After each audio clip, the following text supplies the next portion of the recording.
말씀 함께 보도록 하겠습니다. 룻기 1장 15절에서 18절 말씀입니다.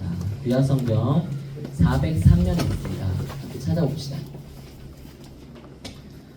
네, 룻기 1장 15절에서 18절 말씀.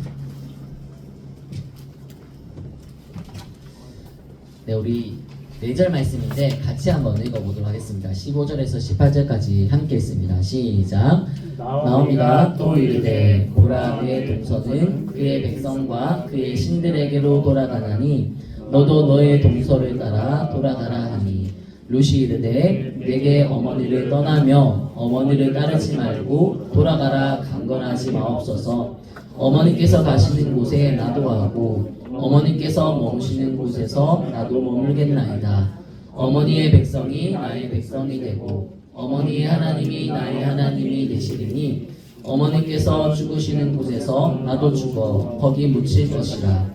만일 내가 죽는 일을 위해 어머니를 떠나면 여호와께서 내게 벌을 내리시고 더 내리시기를 원하나이다 하는지라. 나오미가 룻이 자기와 함께 가기로 굳게 결심함을 보고 그에게 말하기를 그치니라. 아멘. 자, 오늘은 충성, 충성이라고 하는 제목으로 함께 말씀 나누도록 하겠습니다. 한 주간 잘 지내셨나요? 네, 우리 앞뒤 좌우에 계신 분들 서로 바라보시면서 이렇게 인사하도록 하겠습니다. 잘 오셨습니다. 잘 오셨습니다. 은우도 얼른 들어오세요. 네, 얼른 들어오세요. 네, 네, 좋습니다. 자, 우리 두 친구가 자리에 앉으면 우리 시작하도록 할게요. 자, 얼른 오세요, 은우.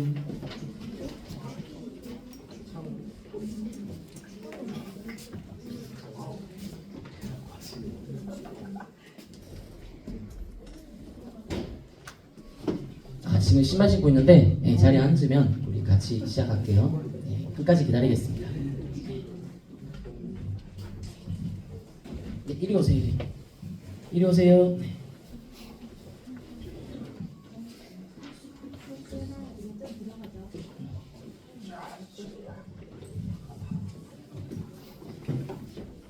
자, 시작할게요.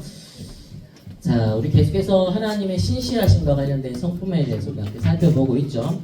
자, 신실하다고 하는 게 어떤 뜻인지 우리 4주에 걸쳐서 계속해서 말씀드리고 있는데 여러분 기억하시고 또 암송하실 수 있어야 돼요.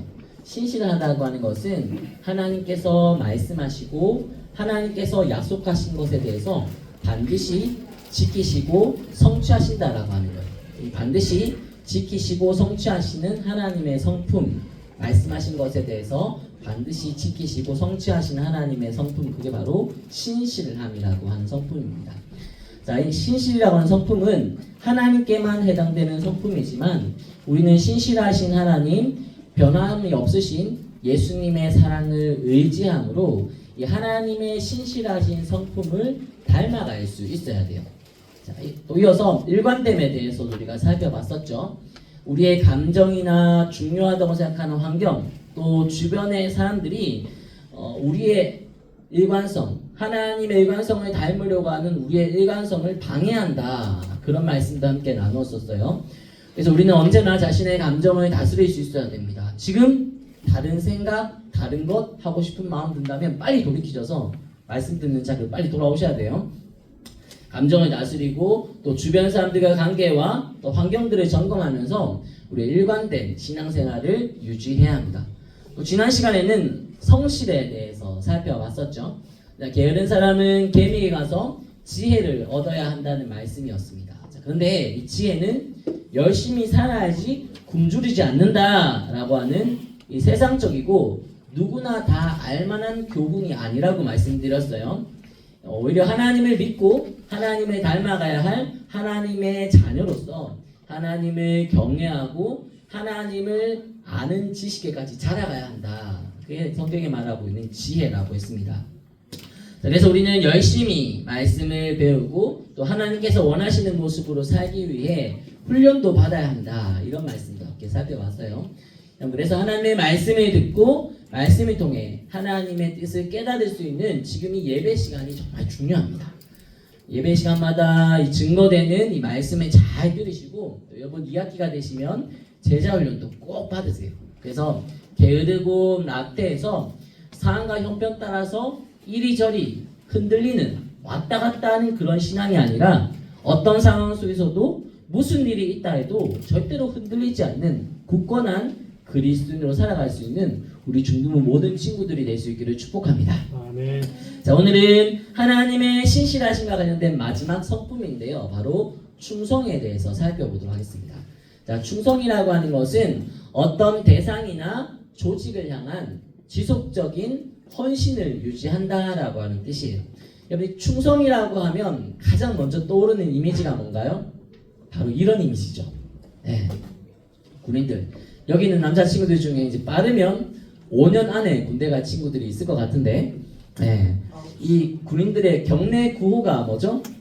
네. 충성이라고 하는 곳이 많죠. 물론 부대의 상황에 따라서 또 부대 이름이나 어떤 형편에 따라서 뭐 전진, 필승, 뭐 백골, 단결 뭐 이렇게 경내 구호가 다를 수도 있지만 충성이 거의 모든 군부대에 보편화된 경내 구호예요. 이 군인들이 우리처럼 만나면 안녕하세요, 반갑습니다 인사하지 않고 굳이 팔을 들어 올리면서까지 경례를 하면서까지 충성이라고 하는 경내 구호를 사용하는 이유가 뭘까요? 왜 그런 특이한 인사를 할까요? 네, 이 경례를 통해 손을 들어 올리는 수고와 또 통일된 인사를 통해서 국가를 위한 그리고 상급자를 위한 이 지속적인 헌신을 다짐하는 거예요. 우리는 국가를 위해 전쟁까지도 불사하고 싸우고 헌신해야 할 자들이에요.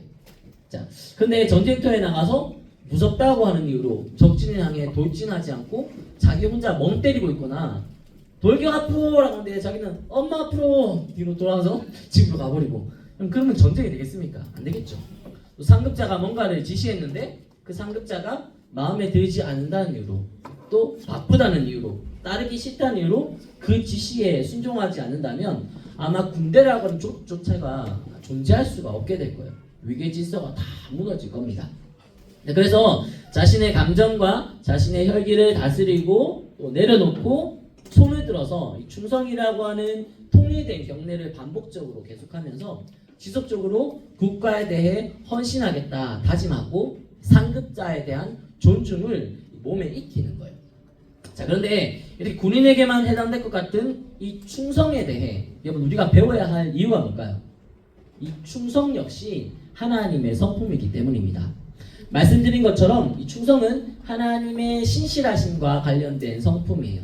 여러분 충성이 어떤 대상이나 조직을 향한 이 지속적인 헌신을 유지하는 거다 그렇게 말씀을 드렸죠. 하나님은 우리를 향한 지속적인 그리고 쉼없는 헌신을 베풀고 계신 분이세요. 그래서 우리가 따르고 본받아야 할 충성의 본보이가 되어 주십니다. 우리가 속한 공동체에는 우리와 마음이 잘 통하는 사람이 있어요. 그리고 늘 언제나 우리 옆에 함께 있고 싶어 하는 사람들이 있죠. 제가 작년 11월부터 여러분들 계속 쭉 지켜봤는데 바로 옆에 다른 친구들이 앉은 걸 본 적이 거의 없는 것 같아요. 내 옆에는 항상 그 친구가 앉아있고 옆에 앉아있는 그 친구가 항상 여러분들 떠나지 않고 그 친구가 계속해서 함께 있는 것 같습니다. 이렇게 우리 공동체에는 우리가 속한 공동체에는 우리의 마음이 잘 통하고 우리가 잘 맞는 사람들이 있어요. 근데 반대로 우리와 마음이 잘 통하지 않고 함께 있기가 좀 부담스럽고 좀 함께 있기가 좀 사회적으로 얘기해서 좀 함께 있기 싫은 그런 사람들도 있기 마련이죠. 자, 이게 다 그 사람과의 경험을 통해서 만들어진 거예요. 함께 지내다 보니 자신과 닮은 점이 있어요. 좋은 모습, 또 자신을 생각해주고 자신을 배려해주는 모습을 보게 되면 그 사람에게 마음의 문이 활짝 열려서 그 사람과 함께 사이좋게 지낼 수 있게 되는 거죠. 자, 반대로 함께 지내고 함께 얘기하다 보니 자신과 닮은 점이 거의 없어요. 그리고 취향도 다르고 선호하는 것도 다 달라요. 좋아하는 게임도 달라요. 네. 자기 생각과 다른 점이 너무나 많고 자기가 좋아하지 않는 모습, 싫어하는 모습을 그 사람에게서 계속 보게 된다면 그 사람은 나에게 불편한 사람, 부담스러운 사람이 되는 거죠. 자, 이렇게 우리는 자기중심적으로 누군가를 평가하고 판단하면서 그 사람과 함께 하기를 혹은 함께 하지 않기를 결단합니다. 근데 말씀드린 것처럼 이것은 지극히 자기 중심적인 평가이고 판단이기 때문에 자신이 속해 있는 환경이나 상황 따라서, 형편 따라서, 또 자신의 그날 기분의 감정 따라서 계속 수시로 바뀌게 되어 있어요. 예를 들어서 중학교 3년 동안 같은 반에서 함께 지낸 정말 좋은 친구가 있어요. 저도 3년 동안 계속 같은 반이었던 좋은 친구가 저에게도 있었습니다. 중학교 3년 동안. 자신과 잘 맞는 친구라 생각해서 학교 갈 때 그 친구 집 앞까지 자전거를 타고 와서 그 친구 집에 자전거를 주차시키고 파킹시키고 같이 학교 왔다 갔다 하고 그랬던 친구예요. 집에 올 때도 같이 오고 또 서로 자신의 집도 오픈하고 어머니도 알 정도로 숙제도 같이 하고 게임도 같이 하고 그런 친구가 있어요. 근데 그 친구가 다른 고등학교 가게 되고 제가 또 다른 고등학교로 가게 되면서 연락이 끊겨서 지금까지 못 보고 있습니다. 연락처도 몰라요. 늘 함께 했던 친구인데 이것도 마찬가지 아니에요? 3년 동안 같이 했던 좋은 친구들이 있는데 아마 고등학교를 다른 곳으로 가게 되면서 서로 만나고 연락하는 시간이 줄어들면서 점점 멀어지고 어색해지는 관계들이 여러분들에게도 있을 수가 있어요. 또 반대로 학교 다닐 때는 대화 한 번도 나눠보지 않았어요. 같은 반인 건 알아요. 이름은 알아요. 어디 앉는가 좀 알아요. 근데 대화 한 번도 나눠본 적이 없어요. 어색하게 지내던 사이였는데 다 커서 어른이 되어서 성인이 되어서 만났을 때는 나랑 공통점이 있네? 나랑 닮은 점이 있네? 나랑 하는 일이 비슷하네? 이런 것들을 발견하고 서로 도움을 주고받으면서 그때부터는 둘도 없는 친구로 지내는 그런 사이도 있을 수가 있다고 하는 거죠. 이렇게 사람들과의 관계는 경험을 통해서 형성이 됩니다. 경험을 통해서 형성되기도 하지만 속한 환경이나 상황이나 형편 따라서 이 관계가 바뀌기도 하고 달라지기도 해요.